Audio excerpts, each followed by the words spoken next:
Bueno, perfecto. El tema, cómo acompañar a las empresas de manera más potente en la crisis, reconversión de deuda e insolvencia. Tenemos como invitada a Cristina Gómez Clark. Cristina, asesora financiera y operativa con más de 25 años de experiencia, especializada en procesos de transformación, reestructura y turnaround.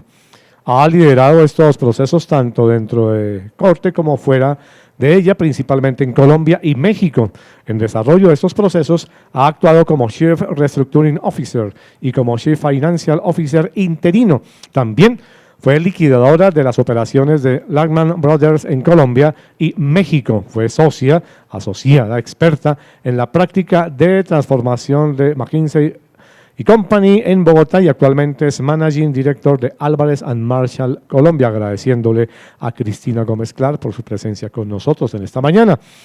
Tenemos también a Ana María López, socia OPES de Banca e Inversión para Empresas en Crisis, especializada en turnaround, administradora de la Universidad de Rangers Business School en Londres. Tiene títulos de MBA en estudios diplomáticos de la Universidad de Worcester en Londres, diplomada en programación neurolingüística de la Universidad de La Sabana. También a Ana María, muchas gracias por estarnos acompañando. Y también contamos con la presencia de Carlos Andrés Pérez, administrador de empresas de la Pontificia Universidad Javeriana, especializado en gerencia financiera de la misma universidad, con experiencia de más de 15 años en análisis financiero, gestión de riesgo de crédito para empresas cooperativas y pymes y normalización para empresas en dificultades. Ha trabajado como jefe de riesgo corporativo, director de riesgo de normalización y actualmente es director de crédito corporativo del Banco Da Vivienda. Les damos entonces la bienvenida nuevamente agradeciéndoles su presencia en esta mañana. Adelante.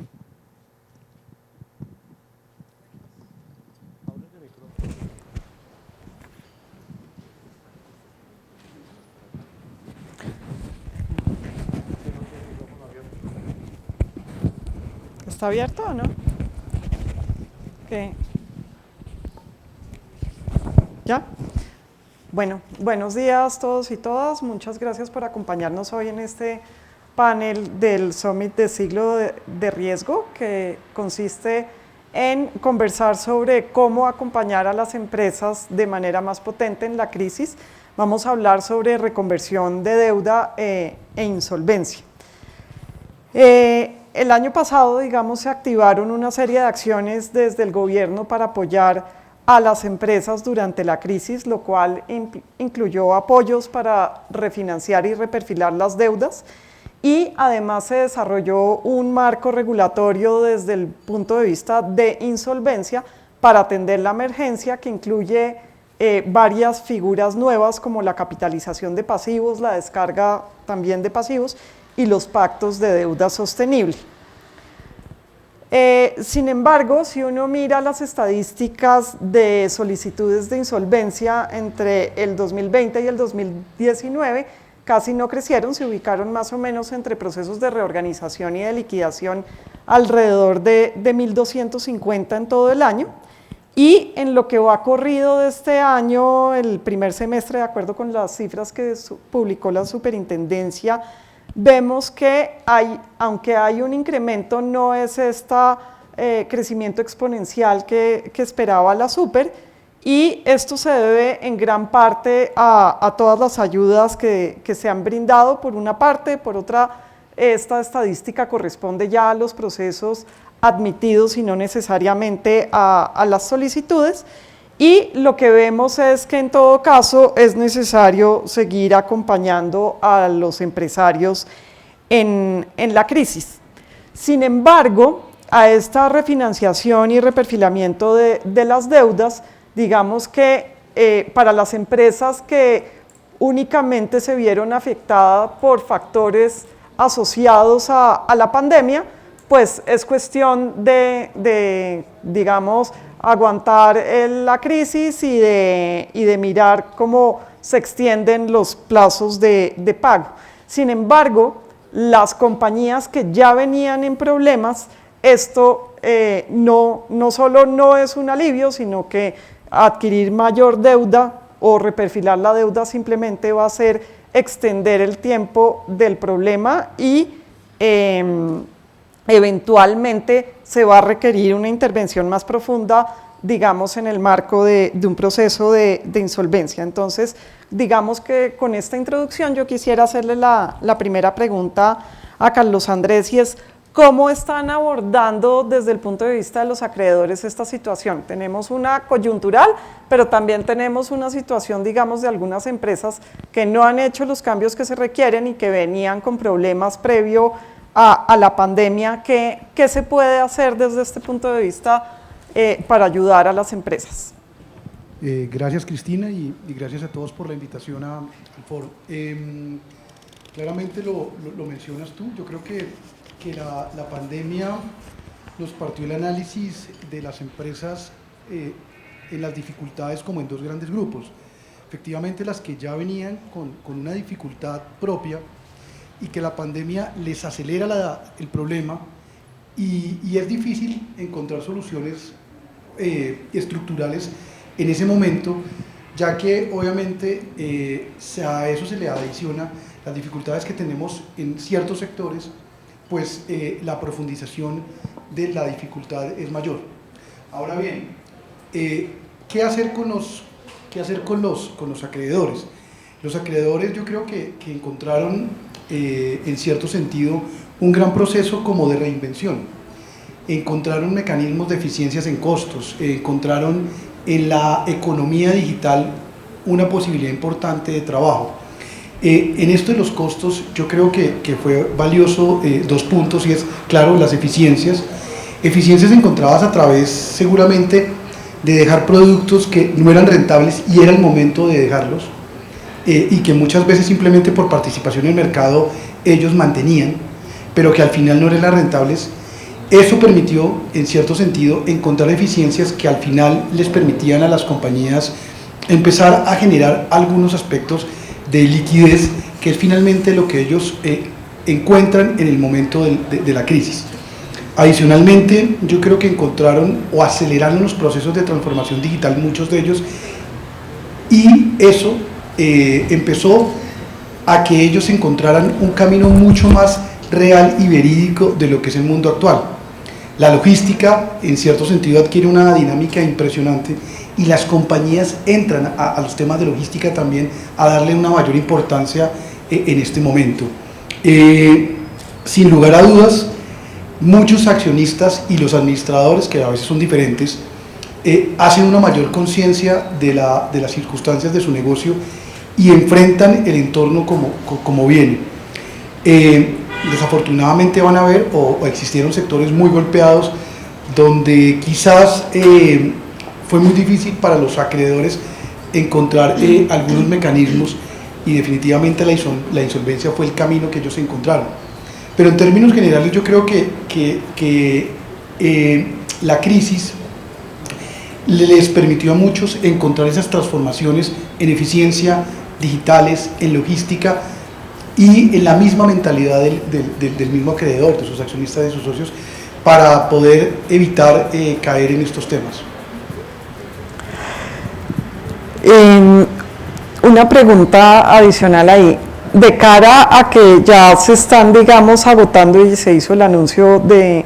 los alivios por parte del gobierno para extender los plazos en los créditos, ¿debemos esperar que haya una actividad más alta en las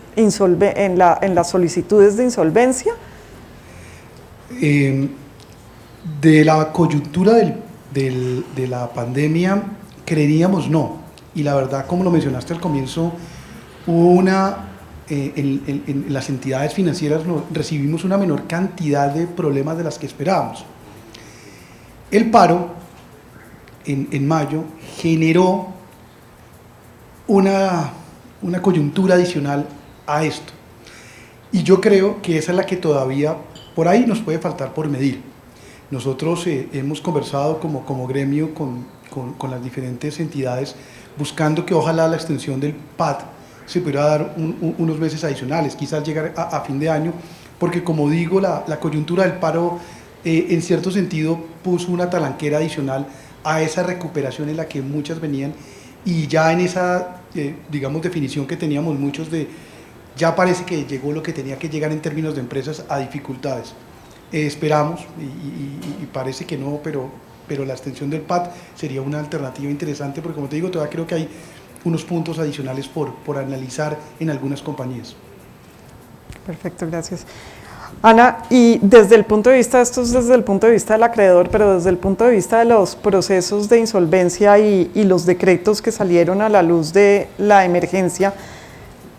¿cuáles han sido las figuras, digamos, que más se han utilizado dentro de los procesos de insolvencia? Habíamos hablado de este tema de la capitalización de acreencias, la descarga de pasivos. ¿Esas figuras sí se han implementado efectivamente o no? Realmente desde lo que estamos viendo nosotros, la 1116 sigue como marcando la parada en temas de reorganización. El decreto 560 ha sido de difícil uso para la mayoría de las empresas porque realmente el cambio estructural que ellos querían lograr era que se pudiera llegar ya a la entidad, sea las supersociedades o las cámaras de comercio, con un acuerdo que ya estuviera previsto y firmado por los acreedores. Llegar a eso en un punto donde hay un deterioro en el relacionamiento, donde obviamente también hay miedo de parte de los acreedores, especialmente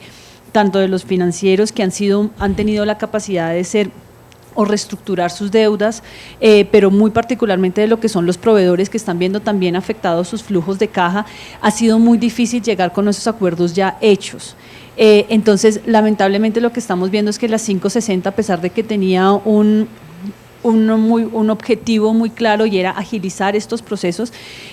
pues no se ha llegado realmente como al flujo de utilización que esperábamos. Dentro del tema de la capitalización, que fue también una herramienta muy interesante que se quería utilizar, en el cual las acreencias se podían volver acciones, un poco con la idea de fortalecer los balances de la empresa, y también era una manera de aligerar el flujo de caja. También ha sido muy complejo porque realmente el apalancamiento bancario en Colombia es muy alto y los bancos no tienen realmente una vocación de asumir el riesgo operativo de las empresas, porque ese no es su negocio y no tendrían por qué hacerlo. Entonces, los grandes acreedores de este país siguen siendo los bancos, y por supuesto una cosa es decir que lo que ellos saben hacer, originar créditos, evaluación de riesgo crediticio, que es donde ellos realmente forjan su modelo de negocio, pedirles que ahora comiencen a asumir unos riesgos distintos, riesgos operativos, riesgos de cadena de suministro, riesgos administrativos, riesgos de equipos, pues es muy complejo. Entonces es una herramienta que tampoco se le ha dado la utilización que esperábamos, y por supuesto para los proveedores que viven de estos flujos de caja de estas empresas que están insolventes, pues tampoco le es negocio volverse accionistas a menos de que sean empresas muy grandes y muy robustas a nivel financiero. Ahí el último tema que es interesante pero es bien complejo, que ha sido complejo un poco de utilizar, es el tema que el decreto 560 te da la opción de decir, a pesar de que tengas tantas acreencias, lo que nos vamos a acoger es a la capacidad de pago de la empresa. Pero obviamente eso también requiere que haya un consenso o por lo menos una mayoría dentro de los acreedores, y pues eso significa que puede haber una pérdida para ellos. Entonces el uso de estas herramientas ha sido muy difícil. Que hay una apertura a esos mecanismos, creería yo, a mediano y largo plazo, sí, pero creemos realmente que el ecosistema que estamos viendo es un ecosistema que está deteriorado, no solo por la coyuntura, sino por lo que decía Carlos Andrés, que son empresas que igual afrontamos una serie de retos aún anteriores a la coyuntura. Colombia es un país y Latinoamérica es una región con muy baja productividad, con una informalidad muy alta. No somos competitivos porque realmente el tema de la digitalización es algo que nos ha costado muchísimo transformar, y todos estos problemas subyacentes obviamente te llevan a que esta coyuntura se profundicen, pero el tema ahí es que necesitas un ecosistema que te pueda apoyar a estas empresas y ayudarlas realmente a hacer los cambios necesarios. Entendemos que para muchos empresarios y para muchos que hemos vivido estos procesos de insolvencia siempre tratamos de llevar todo a que es un problema de plata, entonces siempre estamos hablando de la refinanciación, reperfilamiento, más crédito, pero cuando lo vamos a ver, la plata realmente es un resultado de una gestión, y donde tienes el problema es la gestión. Entonces, es lo primero que necesitas comenzar a trabajar, y el ecosistema todavía no tiene una capacidad realmente de generar alternativas, tanto de financiamiento como de gestión para estas entidades. Entonces, creería yo, es mi opinión personal, que independientemente de todo el esfuerzo que se está haciendo, nos estamos quedando un poco cojos al no prestarle a estas empresas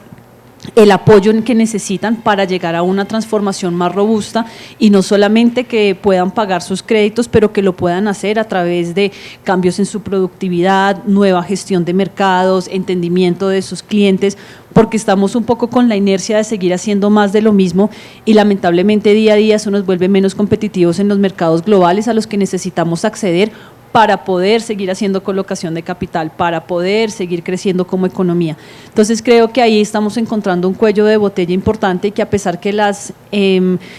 herramientas que se vienen gestionando por parte del gobierno y por parte del sector bancario han sido muy generosas en búsqueda de mantener las unidades de producción, y desde ahí poder mantener el empleo y poder salvaguardar el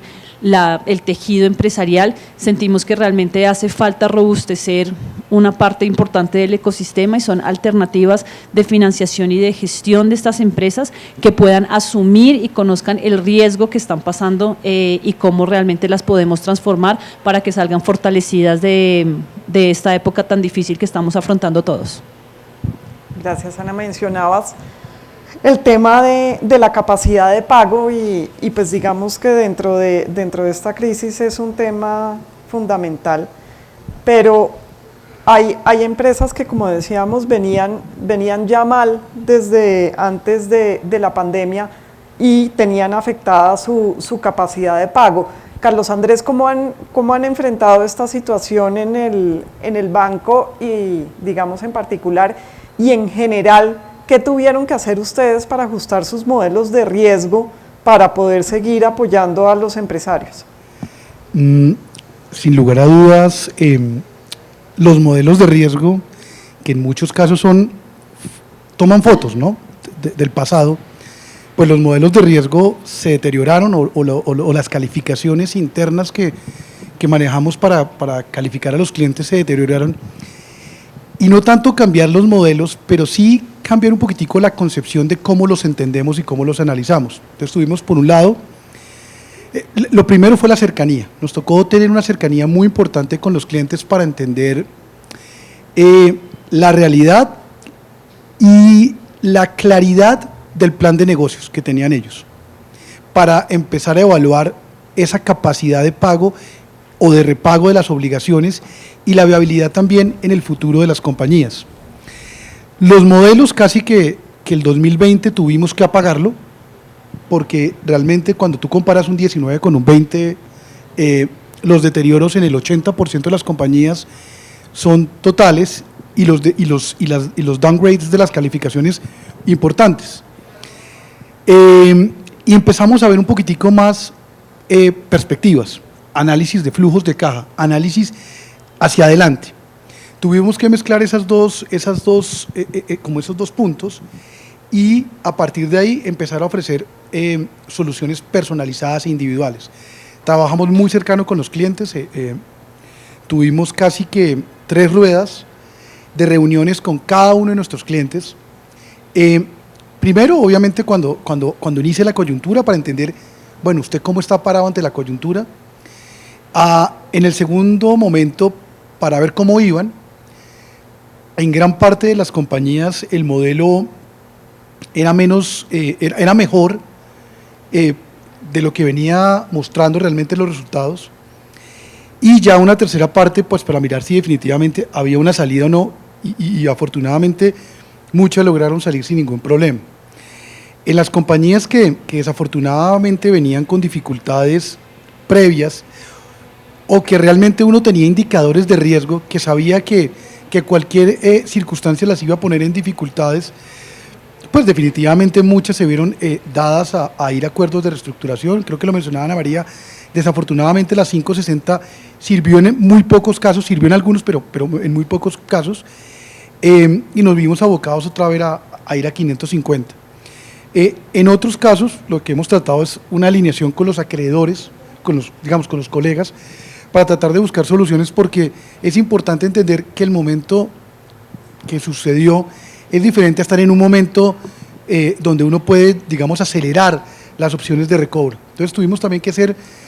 alinearnos con los colegas, tener reuniones con ellos y conversar de que el momento era diferente y que no podíamos, digamos, hacer exigibles obligaciones como si estuviéramos en un momento de normalidad.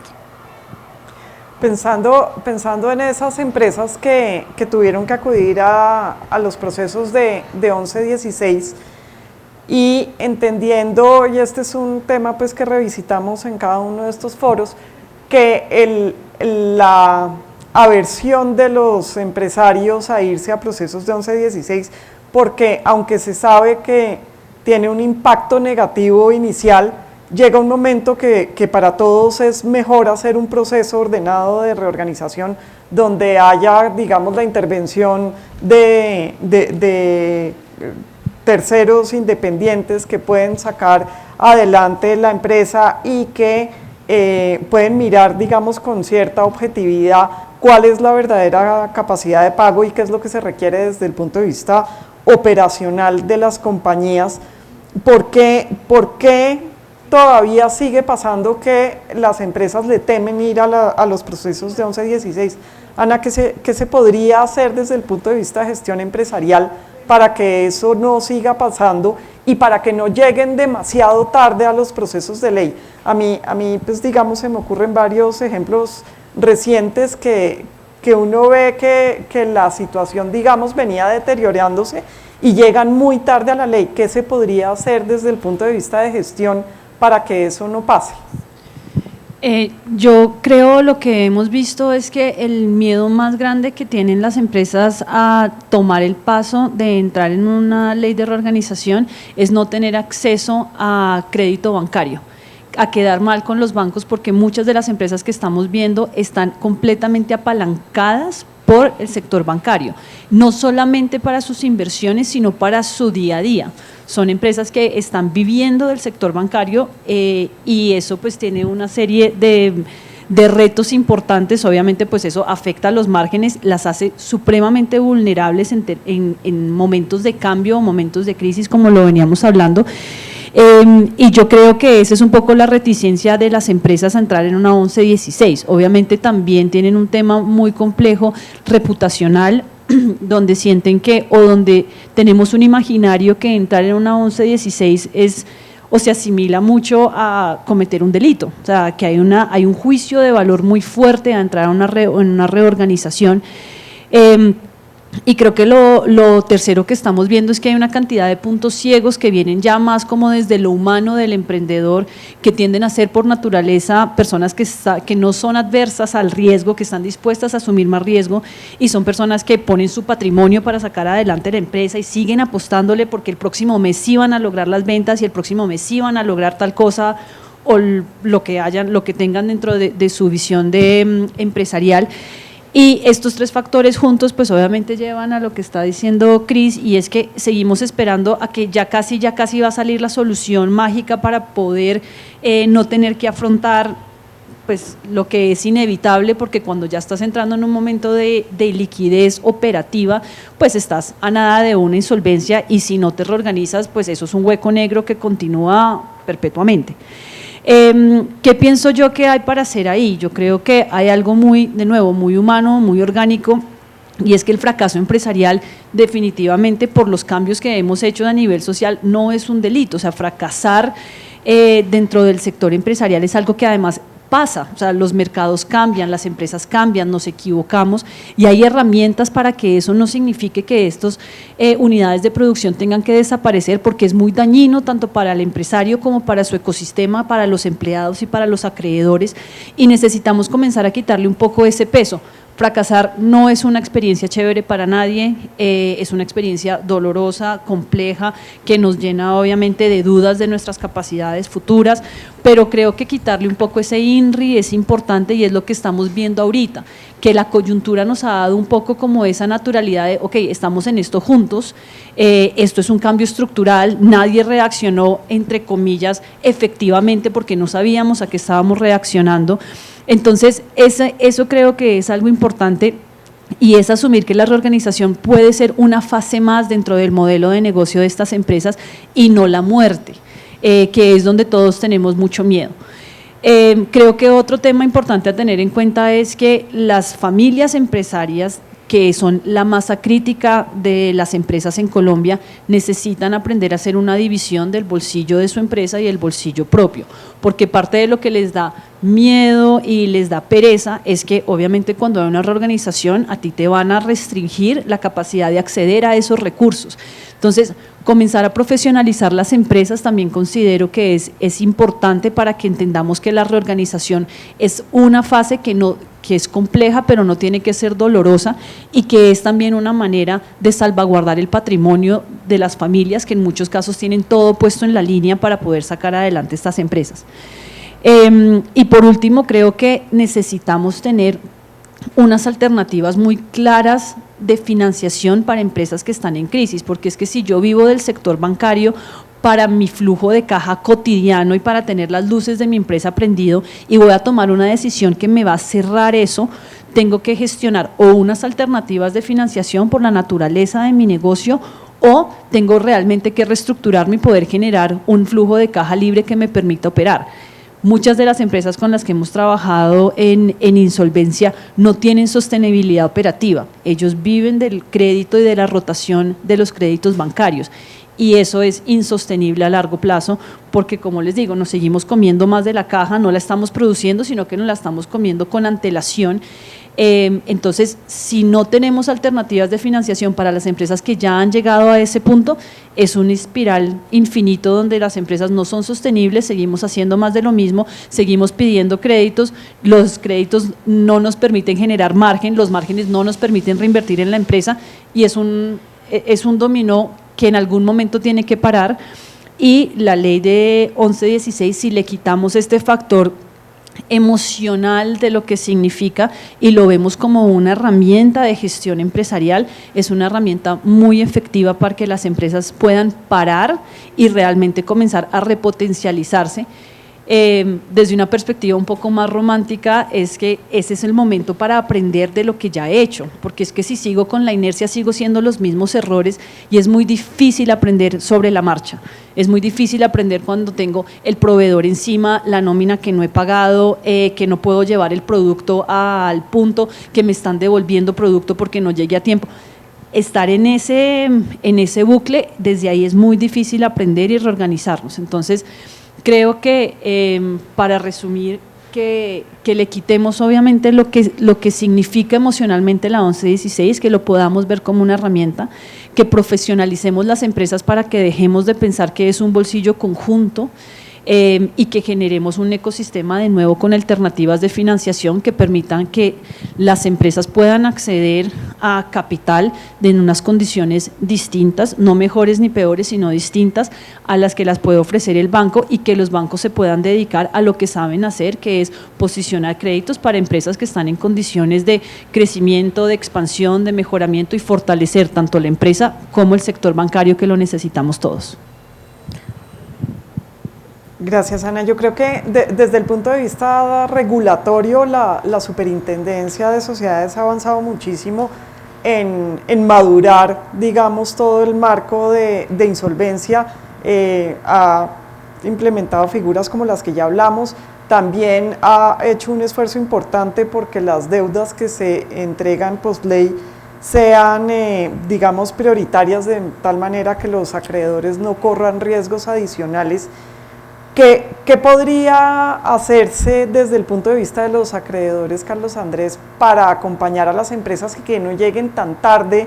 en los procesos de insolvencia cuando ya hay poco que recuperar o recuperar cuesta muchísimo más que si hubieran atendido las señales tempranas?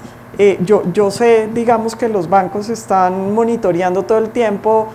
los indicadores de sus clientes. ¿Qué se podría hacer y sin decir que sea responsabilidad de los acreedores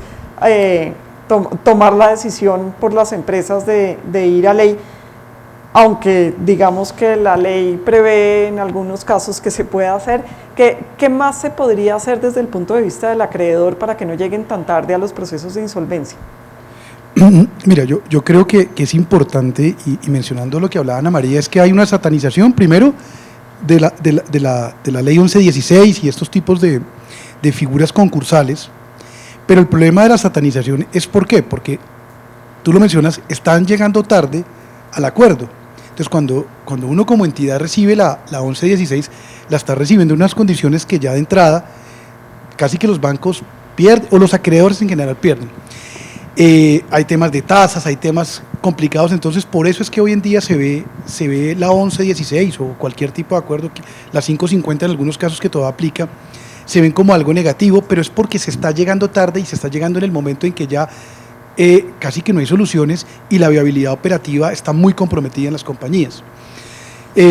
Yo creo que esto tiene de todas las partes. Yo creo que los bancos debemos ser conscientes que hay momentos donde debemos ser un poco más flexibles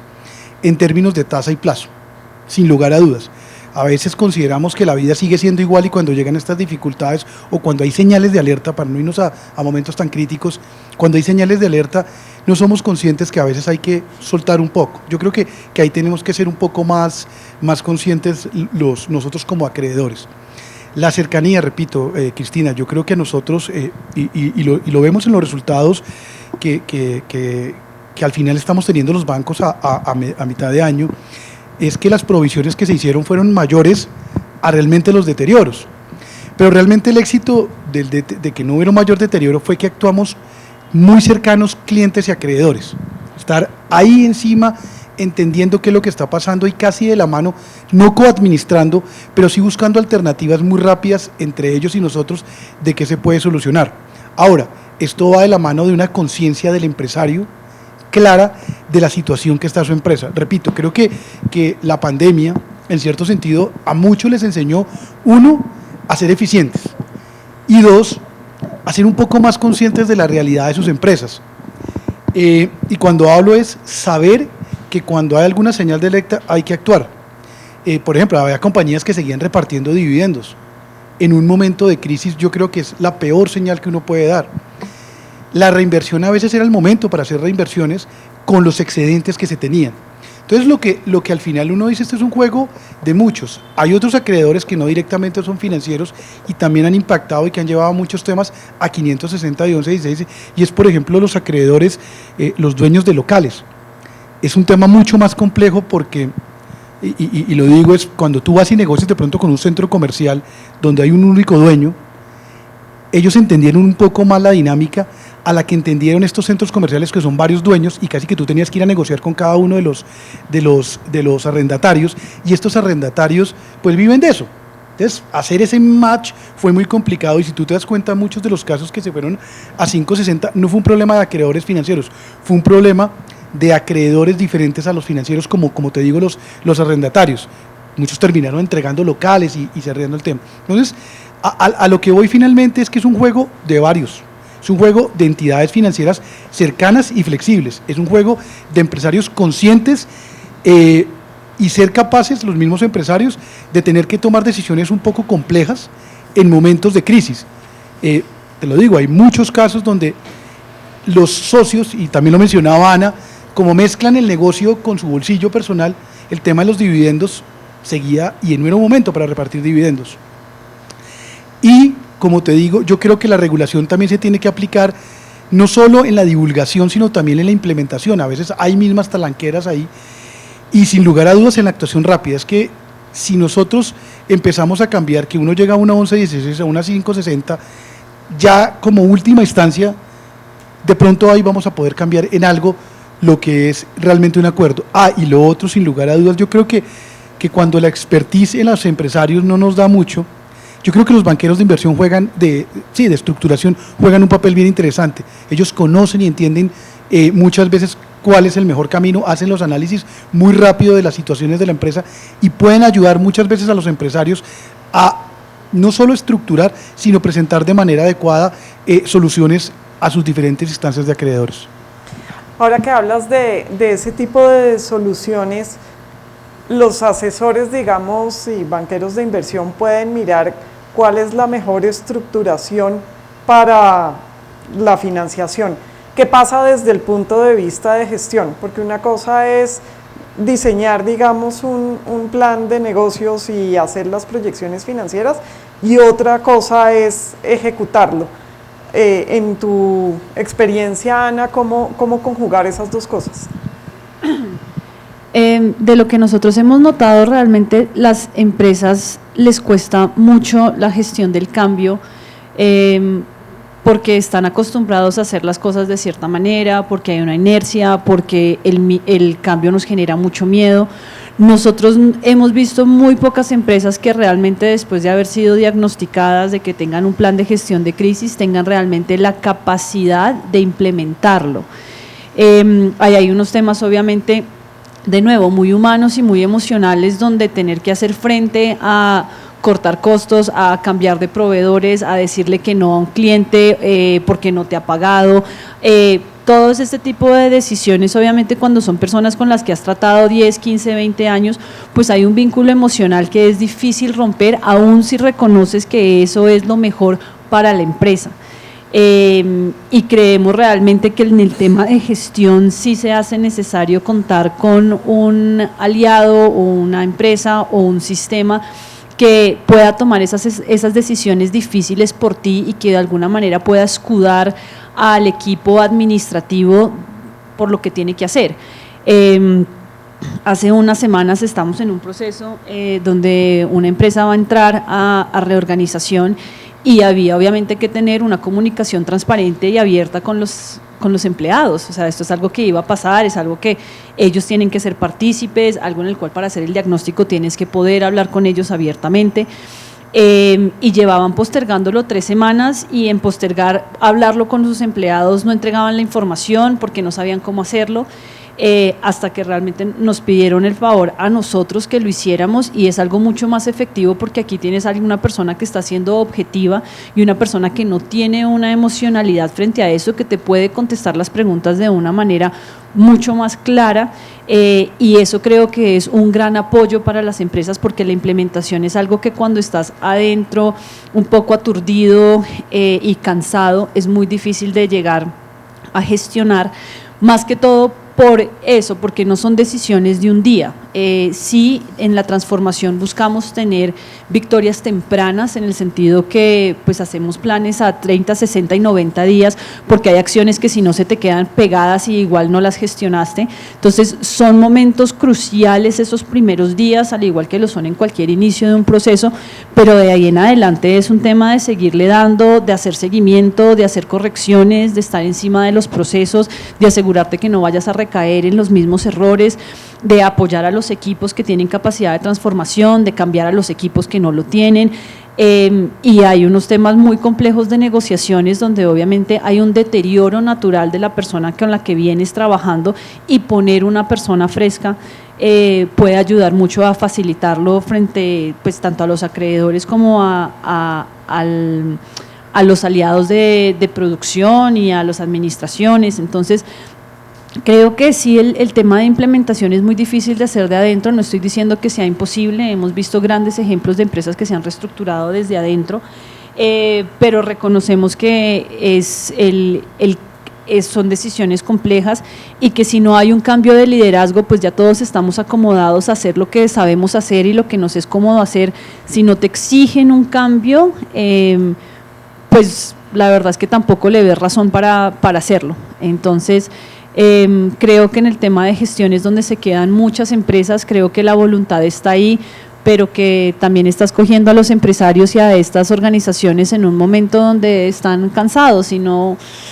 saben cómo seguir adelante, y hay que sacarlos un poco de esa confusión, y hemos visto que la manera más efectiva realmente es implementando un sistema que pueda asumir como esa fase de cambio de una manera muy clara para devolvérsela a la administración. La idea aquí no es quedarte perpetuamente y hacerte a todas las empresas que estás trabajando en procesos de insolvencia, sino devolverles una empresa más sana, más parecido a lo que ellos realmente tienen en su mente, y que desde ahí la empresa se pueda volver a proyectar. Pero la gestión de transformación es algo que sí creemos que es mucho más efectivo cuando se hace desde afuera. Carlos Andrés, en la experiencia de ustedes con clientes que estén en insolvencia, ¿han observado que efectivamente se den cambios en la gestión y que se ajusten las estructuras de estos clientes? ¿O esto es un proceso que no es como el común dentro de los procesos de insolvencia? Yo creo que ese es el problema, es que, te insisto yo, como se llega tan tarde la insolvencia a los ojos del banco, de los bancos creo yo, es que ya las empresas llegan en tal nivel de deterioro, en tal nivel de dificultades, que inclusive esas transformaciones son muy difíciles que se den. Hay casos donde las empresas salen y hacen esas transformaciones, pero no es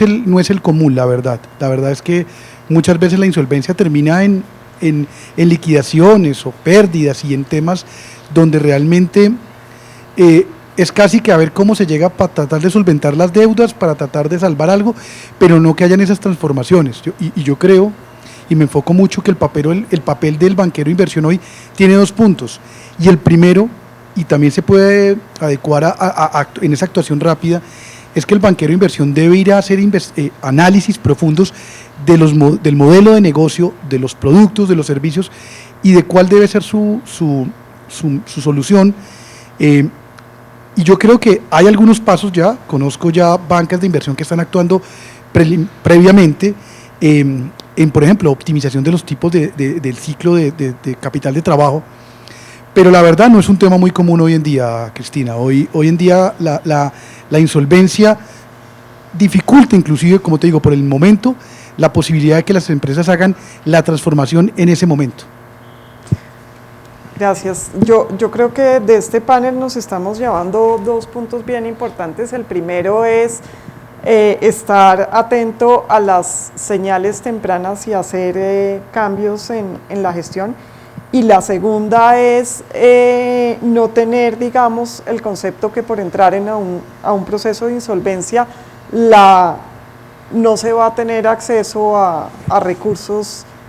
digamos, frescos, y que se tienen que hacer, digamos, los cambios en la gestión. El tema de gestión es importantísimo, y no entrar tarde al proceso de insolvencia es el otro punto bien importante.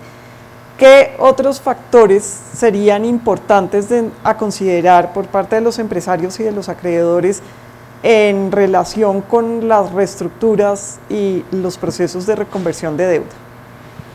Ana, sí, y luego, por supuesto, Carlos Andrés.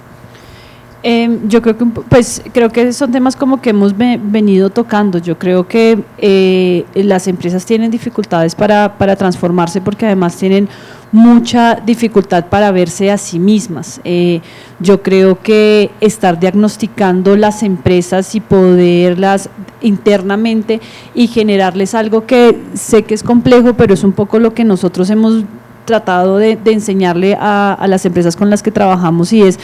la disciplina del cambio. Las empresas se quieren quedar estáticas, quieren seguir haciendo lo mismo, quieren venderles a las mismas personas y quieren que ese mercado les crezca perpetuamente, y no funciona así. Las empresas más longevas que conocemos, que hay empresas globalmente que tienen 1000 años de constitución literalmente y están en la generación número 39 y han pasado por todo, o sea, han pasado por guerras, pandemias, cambios de mercado. Lo que notamos de ellos es que tienen una disciplina del cambio, o sea, que están dispuestos a revisarse, que están dispuestos a ver qué hacen sus competidores mejor, que están dispuestos a reevaluar su propuesta de valor para asegurarse de que siguen ofreciendo algo único al mercado y no solamente seguir con la inercia. Creo que parte de eso, parte de la complejidad que tenemos nosotros en identificar estos factores es que somos empresas muy familiares y que esa mirada tiende a ser muy personalizada. La empresa no es una empresa, la empresa es un reflejo del fundador en general. Entonces, ese factor y poder romper eso y llevar la empresa a que sea un sistema sostenible y un sistema que se adecúa y un sistema que es modular y un sistema que puede autoevaluarse para poder generar mejoras, es algo que es un reto muy importante que tenemos que tener en cuenta y que el ecosistema considero que debe comenzar a intronizar. Nos ha costado mucho, por ejemplo, tener una cultura de innovación, hoy por hoy la tenemos. Colombia es un país que está invirtiendo activamente en temas de startup, ahorita estamos con un boom de fintechs, o sea, es algo que hemos cambiado culturalmente y al igual que lo hicimos para esa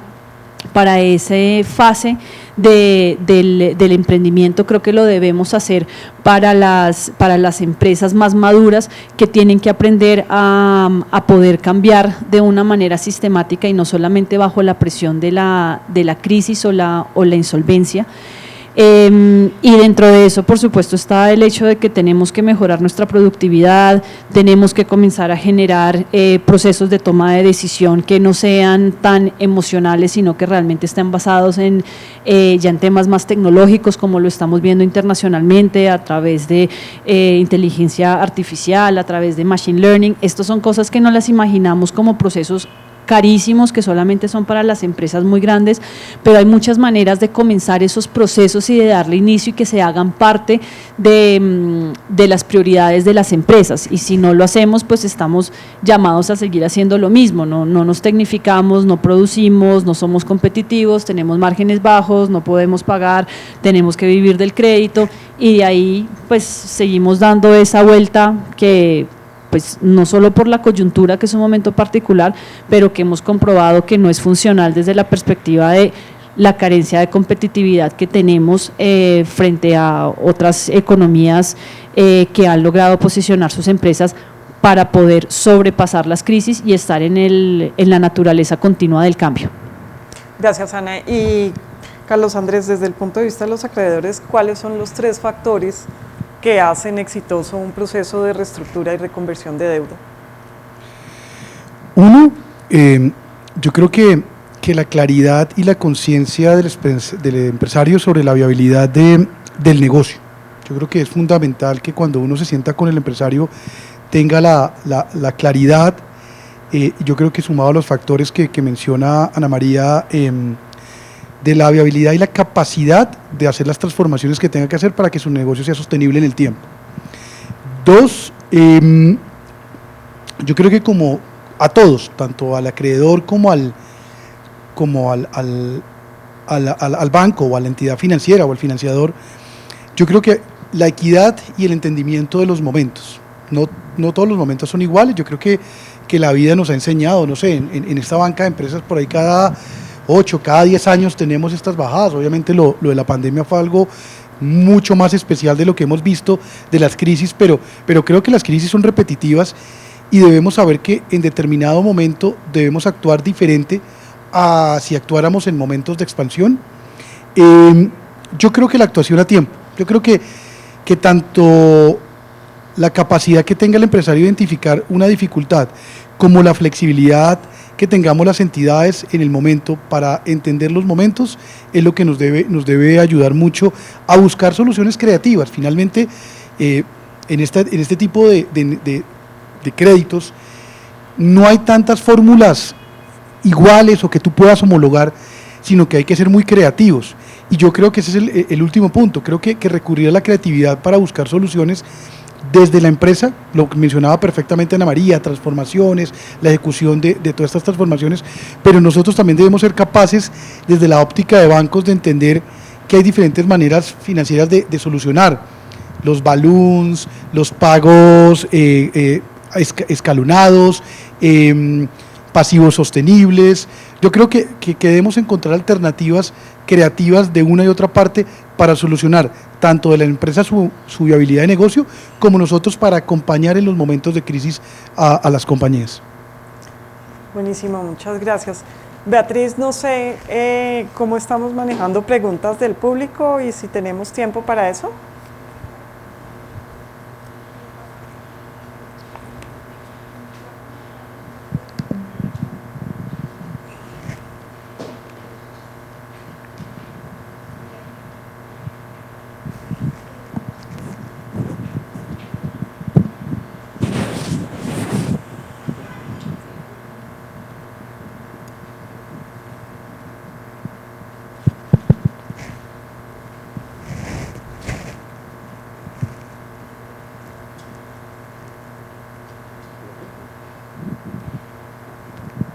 Buenos días.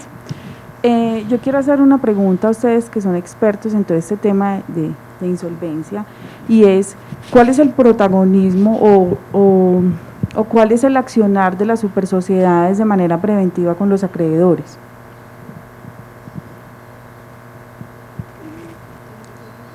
Dale. A ver, te entendí que cuál es el accionar Sí, o sea, de la superintendencia de manera preventiva con los acreedores. Bueno, dependiendo de dónde estés, la superintendencia, digamos, delegada de insolvencia, ya no actúa en forma preventiva, su labor es atender, digamos, de acuerdo con el marco legal y regulatorio, los procesos de insolvencia. Sin embargo, hay otra delegatura dentro de